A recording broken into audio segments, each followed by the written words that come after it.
est pas bien là.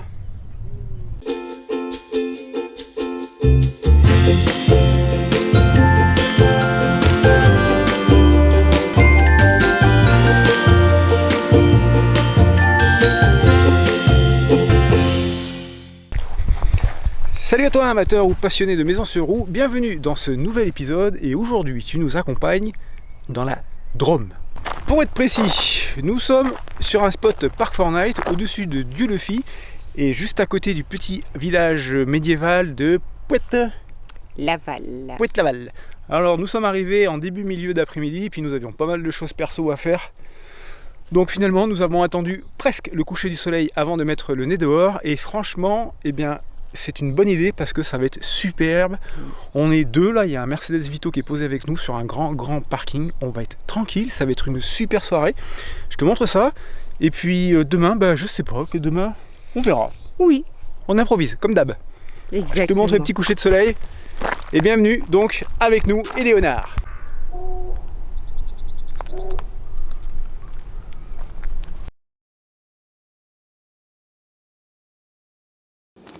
Deuxième jour, et comme tu peux le voir, la vie est vraiment compliquée pour nous.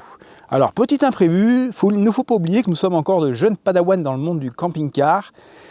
J'avais tout simplement les 2 bouteilles de gaz qui étaient complètement vides ce matin, donc pas de vaisselle. Par contre, pour le petit-déj, j'en avais juste ce qu'il fallait. J'ai un réchaud de camping de secours, heureusement, dans la soute. On est donc descendu à Dieulefit, on en a profité pour visiter ce petit village qui n'est pas vraiment un des plus jolis qu'on a vu mais qui a beaucoup de charme, une vraie douceur de vivre. Ah oui, vraiment. Et une chose qui nous a fait un bien fou, c'est que les gens se disent bonjour. Alors on vient de Grenoble, c'est une grande ville et comme toutes les grandes villes, les gens sont à peu près aussi aimables que des portes de prison. Alors là, c'était un pur bonheur. On a dévalisé le marché en produits, on s'est pris des avocats, on s'est pris du miel, on s'est pris des petits citrons d'Italie, on s'est pris des pâtes fraîches préparées devant nous. Et maintenant on va se faire un petit repas avant de tracer, normalement si tout va bien, vers le petit village de Poët-Laval. On te laisse là, nous on va trinquer, à notre santé et à ta santé. À tout à l'heure. À tout à l'heure. When we wake, hear the birds and see the sun. Side by side our fears are done. Oh, the good times just begun.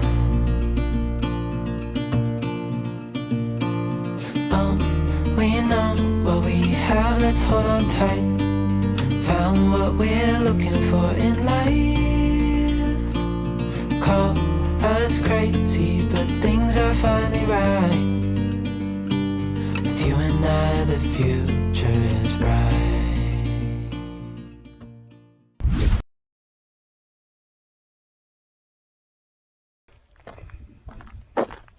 Une petite heure que nous sommes partis, nous avons lézardé en chemin sous ce soleil magnifique. Il nous reste encore un petit 15 minutes, le fameux 15 minutes avant d'arriver au village de Poët-Laval. On est tout seul, on est tranquille. Je vais prendre 2 minutes pour te parler d'une application qui ne concerne pas le camping-cariste, mais qui concerne le randonneur, le vététiste, le trailer, enfin tous ceux qui aiment se promener en nature. Tu le sais, avec Nat, nous sommes amateurs de randonnée et je suis amateur de trail. Ça veut dire que nous passons régulièrement du temps à nous balader en nature.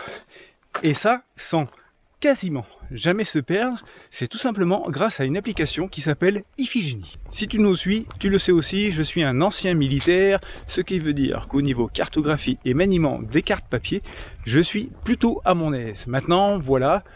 Nous traversons pas mal de départements et s'il fallait à chaque fois se munir de toutes les cartes IGN ou 25000, autant te dire que la soute serait déjà bien remplie. L'avantage d'Iphigénie, c'est que toutes les cartes IGN, tu les as pas dans un SMI qui te suit, tu les as sur ton téléphone. C'est une application qui est à abonnement 15 € par an. Et ne va pas me dire que c'est cher. Si tu dis ça, ça veut dire que tu n'es jamais allé acheter une seule de ces cartes en magasin. Pour 15 €, donc toutes les cartes IGN de France, plus toutes les cartes routières, et tu peux même zoomer beaucoup plus fin que le 1.25 000. Tu peux même aller directement jusqu'à la photo satellite, l'ensemble étant géolocalisé. Tu peux sauvegarder tes cartes avant de partir si tu es sûr d'aller dans une zone où tu n'as aucun GPS ou aucun réseau. Tout simplement, c'est juste merveilleux.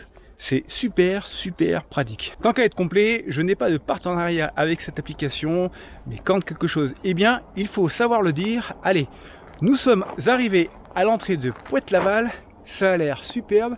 Le seul problème, c'est que le ciel est en train de se bâcher d'un beau rideau blanc. J'espère que ça ne va pas trop écraser les couleurs. On va essayer de te faire profiter de ça. Avec Nat, on a déjà hâte de les découvrir.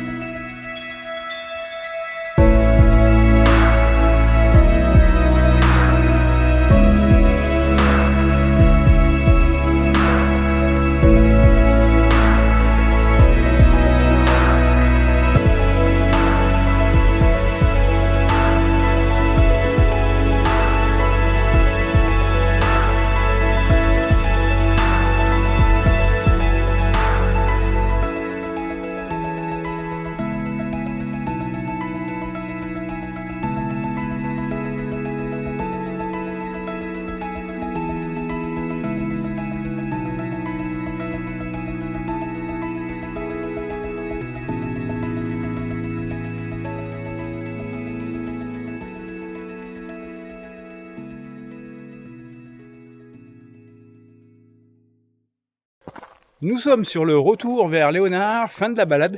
J'espère que les quelques images que j'ai fait t'ont plu. Je suis pas vraiment doué pour faire du bâtiment, surtout avec peu de recul. Quoi qu'il en soit, là il nous reste plus qu'à rentrer sous ce magnifique soleil de fin de journée. On va devoir trouver un point d'eau parce que hier soir on a eu une mauvaise surprise. Je t'explique ça et je te montre surtout demain. Et puis ensuite, eh bien, il faudra trouver un endroit pour faire dodo aussi, parce que nous n'avons aucune idée du programme des 24 prochaines heures, pardon, comme d'habitude. Allez, la journée se termine là, pour toi, pour nous, et on se retrouve demain. Bye! À demain. Troisième jour, nous sommes posés depuis hier soir sur l'aire municipale de camping-car de la commune de Puy-Saint-Martin. Regarde ça, c'est juste magnifique comme petit bourg du sud, toujours dans la Drôme. Alors, c'est 5 € la nuit, pas de contrôle, donc c'est une petite boîte qui est mise à disposition à la sortie de l'aire. J'espère que tout le monde joue le jeu pour éviter de voir disparaître ce genre d'emplacement dans l'escarcelle d'une grande société qui est là pour faire des sous-sous. Maintenant, je le sais, on conduit des véhicules qui valent entre 30 et 100 000 €, mais je suis certain qu'il y a des pingres parmi nous. C'est entretenu, c'est propre, on est situé au pied de la gendarmerie, donc on va dire que celui qui viendra s'amuser avec nos joujoux sera soit complètement idiot, soit complètement saoul. Nat finit de se préparer et je te montre ensuite le petit souci que j'ai eu hier avec l'eau, une fuite d'eau, donc regarde, je fais un tour de cette aire, là la gendarmerie, tu vois tout, tu sais tout, allez hop, on file rejoindre Léonard et je te montre ça. Hier, nous étions à l'étape de Dieu-le-Fit et nous avons eu besoin de l'eau. Jusque-là, rien d'anormal pour un camping-cariste. Nous avons donc allumé la pompe et heureusement, mais alors heureusement, que j'étais dehors. J'ai entendu l'eau couler. Je me suis dit instinctivement, j'ai dû laisser la sécurité hiver de mon Truma activée et du coup, c'est normal que ça coule. Je suis donc monté, j'ai vérifié, pas le cas. Et en redescendant, je me suis aperçu que l'eau ne coulait pas en dessous de mon Truma, comme d'habitude, mais elle coulait là. Elle coulait là, elle coulait là, et elle coulait là. Et ça coulait fort. Donc là, je me suis mis sous le véhicule, j'ai regardé, j'ai rien trouvé. J'ai entendu Nat depuis l'intérieur qui me disait « ça coule dedans !» Et je rentre, et effectivement, plusieurs filets d'eau à l'intérieur. Et là, je me suis dit « mamma mia, c'est sous les meubles, si ça se trouve, c'est un tuyau qui a pété dans l'ameublement intérieur, ça va être compliqué. » Et j'ai allumé. J'ai ouvert ça, la boîte à caca, et à l'intérieur c'était piscine. Ce que j'ai constaté, c'est que là-dedans c'était blindé d'eau et que j'entendais le bruit de l'eau qui pisse. Ça là, je savais même pas que ça existait. J'y ai, pour le fait, jamais fait attention. C'était désolidarisé. Ce bout de tuyau bleu était parti dessous, je ne le voyais pas. Et ce bout-là était parti à l'intérieur. Et c'est lui qui pissait. et qui en a foutu absolument partout. J'ai donc glissé ma main à l'intérieur, j'ai récupéré les deux extrémités, j'ai refait l'embout, j'ai recerclé avec le collier qui était présent et tout était réglé. Nous avons perdu, je pense, grosso modo, 20 à 30 litres d'eau facile avant que je trouve la source de la panne. Et toute la soirée, ça a continué à couler à l'intérieur. Finalement, plus de peur que de mal. C'est pour ça que hier soir, nous avons dû aller chercher de l'eau plus tôt que prévu. Mais surtout, j'espère que ça ne s'est pas infiltré ailleurs et que ça ne va pas mettre des plombes à sécher. Voilà, tu sais tout. On finit de préparer Léonard, on décolle et on file vers Dié. Je ne sais pas comment ça se prononce. En tout cas, on prend la route et tu es avec nous. Je fais une petite pause sur la route pour deux raisons. La première, c'est que nous avons changé de programme et ça, c'est habituel chez nous, tu commences à t'y faire. Au lieu d'aller à Die, nous allons finalement aller visiter le petit village de Mirmande, qui est classé, si je ne me trompe pas, parmi les plus beaux villages de France, avant d'aller trouver une étape qui est signalée par l'application à Sols-sur-Rhône. En fait, tout par hasard, on s'est retrouvé à côté d'un couple de camping-caristes, 35 ans de camping-car quand même, qui nous ont conseillé d'aller là, et on s'est dit, bah pourquoi pas, c'est même pas à 15 km, ça nous fera une jolie journée. Et la deuxième chose, c'est deux coups de gueule. Alors, le premier, je te l'ai dit, on a payé 5 € pour l'air communal, pas d'électricité, mais un emplacement et la possibilité de faire les services et de rester une nuit complète. Et tout à fait par hasard, un élu est passé ce matin pendant que nous étions en train de nous préparer pour venir signer une pétition contre le déménagement de cette aire. En fait, la commune fait construire un lotissement et il préférerait déplacer cette aire à l'extérieur du village, donc loin du commerce, plutôt que de la laisser au centre. Cet élu était contre et nous avons donc signé sa pétition avec grand plaisir. Nous en avons profité pour lui demander si beaucoup de camping-caristes payaient les 5 €, les fameux 5 €. Et là, disons que j'ai pas été surpris par sa réponse, mais j'ai quand même été chagriné. En fait, clairement, depuis la crise Covid, l'explosion de vente de camping-cars, ça a un petit peu changé. Il y a de moins en moins de gens qui payent cette nuit. Il y a de moins en moins de gens qui, après avoir acheté un véhicule 50, 60, 90 000 €, sont prêts à mettre 5 € pour passer une nuit tranquille sur un terrain avec tous les services dans un joli petit village, qui le fait à ses frais. Moi là, ça me fait bondir. Si ces gens-là ont des oursins dans les poches, mais pourquoi mettre autant de pognon dans un véhicule? Restez chez vous, mangez des pâtes et foutez-nous la paix. Deuxième coup de gueule, on en parle de temps en temps sur les forums, les fameux camping-caristes qui ne se comportent pas correctement. Et là, ça touche toutes les générations et toutes les catégories de camping-caristes.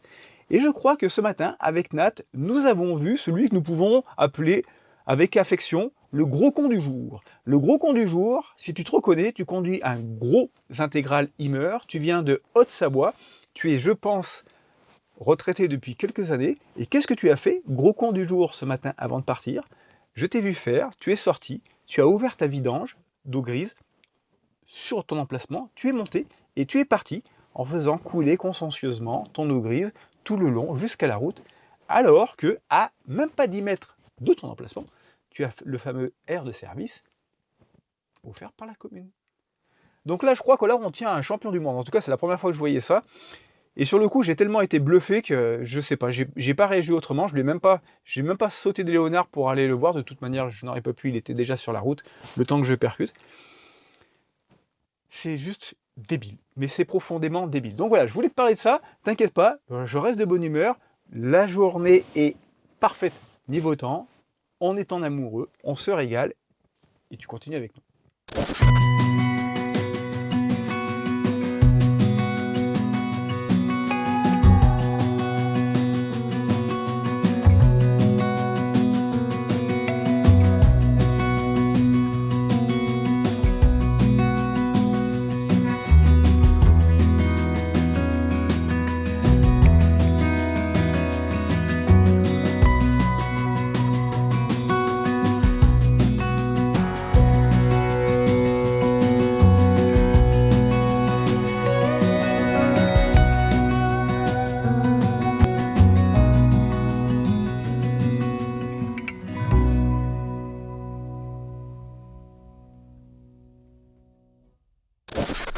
Fin du 3e jour. Alors, visite de Mirmande, sincèrement, hors saison, à faire. C'était magnifique, le village est vraiment bien restauré. En plus, il n'y avait personne. Bon, c'est sûr, les arbres n'étaient pas vraiment en fleurs, mais ça allait vraiment le coup. Et en plus, on s'est fait une pause casse-croûte qui n'était pas tellement prévue. Alors, on dit des restaurants dans les zones touristiques que souvent on se fait arnaquer et qu'en plus on mange du micro-ondes. Ben là, très franchement, café-restaurant Pantine, avec Nat, on recommande. Ça nous a coûté un petit billet, mais c'était succulent. Le service est très agréable. À faire, vraiment à faire. Ensuite, on devait aller se poser pas loin du Rhône, dans une petite commune, et puis finalement, les photos de l'air nous inspiraient pas. C'est sur un parking, derrière une église, sûrement très pratique. Mais on a cherché longtemps sur Park4Night pour trouver un petit spot sauvage. Alors, c'est pas très glamour, tu vas voir, je vais te présenter ça. Mais c'est très pratique, et surtout, il n'y a personne. Regarde, ça fait 2 heures qu'on est arrivé. Derrière, tu as Nat qui bouquine. On sent que vraiment, là, elle est à bloc. Tu as Léonard qui est juste là, qui lui se repose aussi de ses pérégrinations. Et là, juste au-dessus, tu le vois. Hop, on est au départ d'un petit parc d'éoliennes. Alors, heureusement, aujourd'hui, il n'y a pas beaucoup de vent. Et c'est tant mieux, comme ça, il n'y a pas beaucoup de bruit. Demain, dernier jour, qu'est-ce qu'on va faire? On ne sait pas. Ce qu'on est sûr, c'est qu'on va terminer la journée à la maison, rejoindre les matous. Ce qu'on est sûr, c'est de retrouver la même toile cirée bleue. Et ce qu'on est sûr, c'est de passer encore au moins une belle matinée et un bon début d'après-midi. Voilà, ça conclut la journée. On se retrouve demain.